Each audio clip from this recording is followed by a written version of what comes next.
We greet you in Jesus' name. Thank you for this wonderful opportunity, week after week, that we can sit around the Word of God. A warm welcome to you. Thank you for tuning in to this platform, whether you listen on the WhatsApp medium, or if you listen on the international radio station, Joy Gospel Radio, on Spotify, on YouTube, irrespective. Thank you for tuning in, and thank you for your time that we can sit around the Word of God and dissect the Word of God. We are in the process of speaking about the solas, and today we're going to continue, and I'm so excited about it. But before we continue, let's just pray together. Father, thank you in Jesus' name, Lord, for your grace and your mercy. Thank you for your love. Thank you, Lord, that your Holy Spirit is the after preacher, Lord, and that your Holy Spirit is the one that revealed the scripture unto us. I honor you for it and I worship you for it. In Jesus' name. Amen and amen. Now, my friend, we started speaking about the five solas last week, and we said it's the truths that the Reformation captured over decades in establishing what we really believe. And last week we looked at the first one that says Scripture alone, or God's Word alone. Sola Scriptura, God's Word alone. And I want to continue today with this platform, and I want to say to you that the only truth that we have is the Word of God. You know, many times, especially in the Bible school, students will ask me, how do I hear the voice of God? How do I know God spoke to me? And my answer is always to them, God speaks through the Word.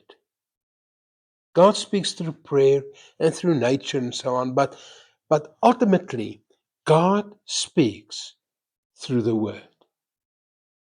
His covenant with us is the medium that He uses to talk to us. His covenant to us is the final authority that we can stand upon. His covenant to us is the blueprint for our lives. His covenant for us is everything that we have. And I want to read this to you again, the preface of the 1560, the year 1560, the Geneva Bible. The, the introduction, one of the paragraphs in the introduction to this Bible says, the Word of God is the light to our paths. It is the key to the kingdom of heaven. It is our comfort in affliction. It is our shield and sword against Satan. The Word of God is a school of all wisdom, the glass wherein we behold God's face. The Word of God is the testimony of His favor and the only food and nourishment for our souls. That is the Word of God. And today I want to start off with a scripture in the book of Proverbs. Proverbs 13, verse 13. Easy to remember. Proverbs 13, verse 13. And, and, the, and the writer says the following. He says, people who despise advice are seeking for trouble, but those who respect a command will succeed. People who despise advice are asking for trouble, And those who respect a command will succeed. Now, immediately you will say to me, Rian, it says nothing about the Word of God. And we're busy talking about the Word of God. Well, this is taken from the New Living Translation. The New International Version says, he who scorns instruction will pay for it, but he who respects a command is rewarded. You see, if we establish that the Word of God is our final authority, if we establish that the Word of God is our final go-to, if we establish that whatever I need for my family is available in the Bible, the Word of God, if we establish that everything I need for my finances is in the Word of God, if we establish that everything I need to, to raise my children is in the Word of God, if we establish that everything I need for my career, for my business, for my future, for my in-laws, yes, even your mother-in-law, that's a joke, is in the Bible. You see, the Word of God is not only the source, it is the source. Can I read that portion to you again, where it says about the Word of God? It says, the Word of God, the preface in the 1560 Geneva Bible, the Word of God is the light to our paths, the key to the kingdom of heaven. The Word of God is our comfort in affliction. The Word of God is a shield and a sword against Satan and his onslaughts. The Word of God is the school of all wisdom. It is the glass wherein we behold God's face. It is the testimony of His favor and the only food and nourishment for our souls. If we take that and we apply that concept, that truth in the preface for the 1560 Geneva Bible, then we can read the scripture as follows. People who despise advice from the Word of God are asking for trouble. Those who respect a command from God's Word will succeed. It's interesting how we can believe everything and anything, but when it comes to the Word of God, we question it. We believe anything and everything that's been said by a professor or a doctor or a lawyer or whoever it is. But if we come to the point where we need to accept the authority of the Word, then we want to argue about it. And isn't that what Satan did to Eve? When Satan came to Eve in the Garden of Eden and he tried to lead her astray, the Bible says, and I'm still reading from a New Living Translation, in Genesis 3 verse 1, it says, the serpent was the stewardess of all the wild animals the Lord God had made. Then one day he asked the woman, did God really say? You see, Satan will always come and twist the Word of God. We're talking about sola scriptura. In other words, the Word is the final authority. No matter who says what, the Word is the final authority. Yes, Rian, you will say to me, but I know a preacher, and in fact I know one or two, that comes to me and say, we've got a new revelation from God. We've got a new revelation about what the Word actually says. We've got a new revelation that we must deviate in this way, or that we must follow this tradition, or that we must follow that custom. It's a new revelation. Then I want to take you to Galatians 1 from verse 6. Galatians 1 from verse 6.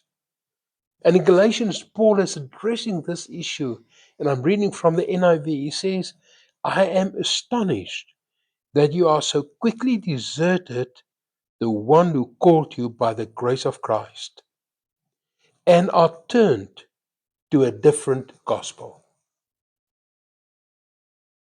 Paul is saying to us that if we run away, or we want to run after the so-called new revelations, then we're at risk of deserting the grace of Christ. He says in verse 7, this new gospel, this different gospel, this new revelation, which is really no gospel at all. He says in verse 8, but even if we or an angel from heaven should preach a gospel other than the one we've preached to you, let him be eternally condemned. So Paul is saying, no matter how beautiful it sounds, no matter how holy it sounds, no matter how charismatic it is, the Word of God is the final authority.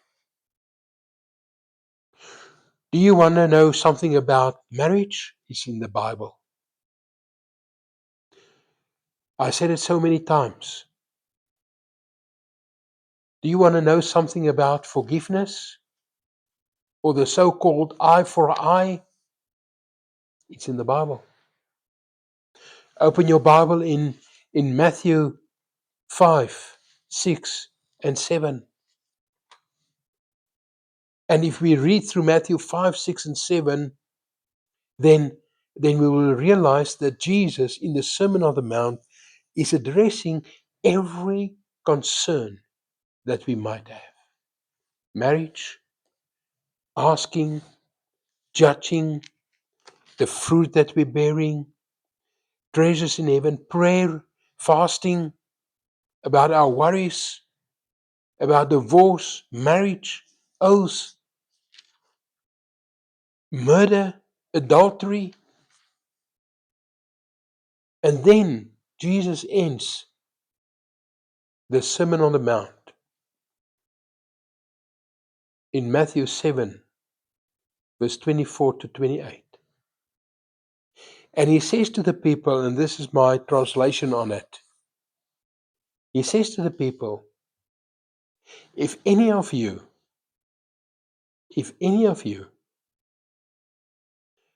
do not take and is not serious about what I'm saying, and do not take the authority of the Word of God as the authority, you will be like a foolish builder that builds his house on a rock, on sand. But if you take heart what's in the Word, if you take heart what I've said to you, you will be like the wise builder that built on the rock. And then Jesus paints this picture of a house built on sand and a house built on a solid foundation on a rock. Now I'm a architectural draftsman by trade. I can guarantee you one of these two will not stand the storm. And Jesus explained the storm. And the beauty is that the storm that Jesus explained is exactly the storm that both houses will face. Whether you build on solid ground, on a rock foundation, or you build on sand, you will face the storms of life. That's a guarantee.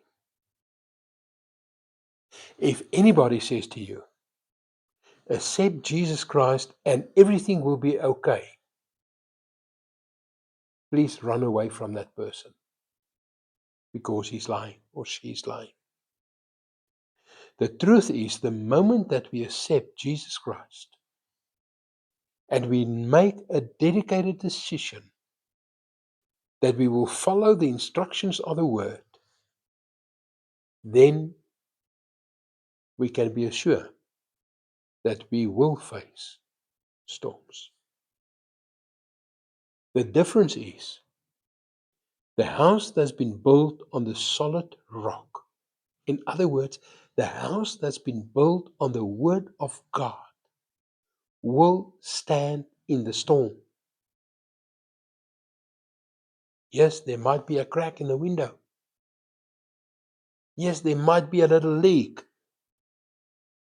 but the house will stand. You might go through troubled times. You might go through difficulties. It might feel to you that you're busy losing everything, but you will stand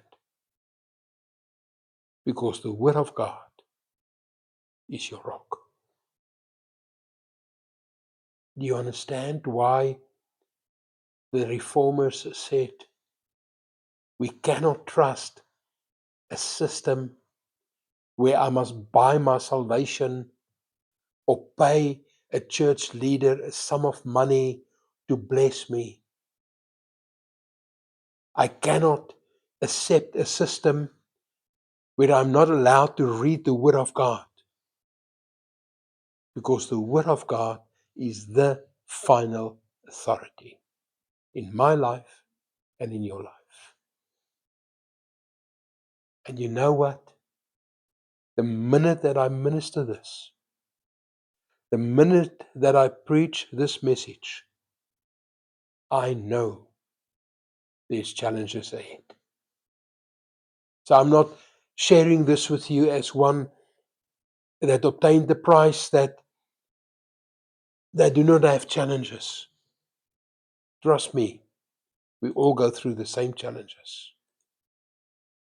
The difference is, do we stand on the Word or do we accept the defeat of Satan?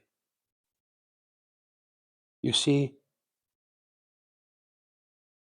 to neglect God's Word, to ignore God's Word, to shift God's Word aside, to question God's Word is the most dangerous, life-threatening thing that you and I can do. The result of that is death. And the example that I keep on using is that of Eve and Adam in the garden. The minute that they questioned God's Word, the minute that they accepted the lie from Satan, In a split second, they realized they stand naked before the Creator of heaven and earth.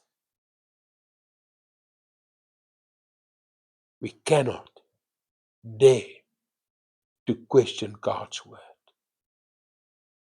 People often say, I will later decide to follow God. I will do it my way. I know what the Bible says, but if you and I are, are in this category of I know what the Bible says, but, or I will do it my way, God must bless me. No, my friend, God bless something that we acknowledge before Him that we need His wisdom, that He will bless. So to neglect the Word of God is one of the most dangerous things. You see, the Word of God protects us because God is a God of love. He gives His commands out of love. It is not chains. It's not hard to follow. It's not something heavy to carry. It is light, but it's for my protection and for your protection. And that's why the Word of God is there for you and me. The Word of God protects us. And it always, always brings a blessing. There's 3 examples that I want to give you. Noah. For more than 100 years he built the ark, faithful to the Word of God. Abraham, faithful to the Word of God. He went and he offered his son. Joseph. Mary, think about Mary that says, let it be to me according to your word. So my friend, what I'm saying to you, I'm just highlighting the importance of God's word. Jesus was the biggest example of obedience to the word of God. And the word of God is the ability to change us. The word of God has the ability to change our circumstances. The Word of God's got the ability to change our future. Listen, my friend, and with this I'm going to end off. The Word of God will change not only your destiny, but the destiny of your children and your grandchildren and generations to come. I've seen it. I've experienced it. I've witnessed it. I know of so many examples. The Word of God has got the ability, if we're willing to submit to the final authority, the Word of God is the ability, or does have the ability, to change not only mine, but my entire generation to follow, our future. Think about how your forefathers trusted in the Word. Let us follow in their footsteps. So today, whenever you listen to this, I'm ending off this first portion of the 5 solas, sola scriptura. Let it settle in your heart. The Word of God is the final authority. Only the Word of God. I pray that you'll be blessed. I pray that His grace and His mercy will be upon you.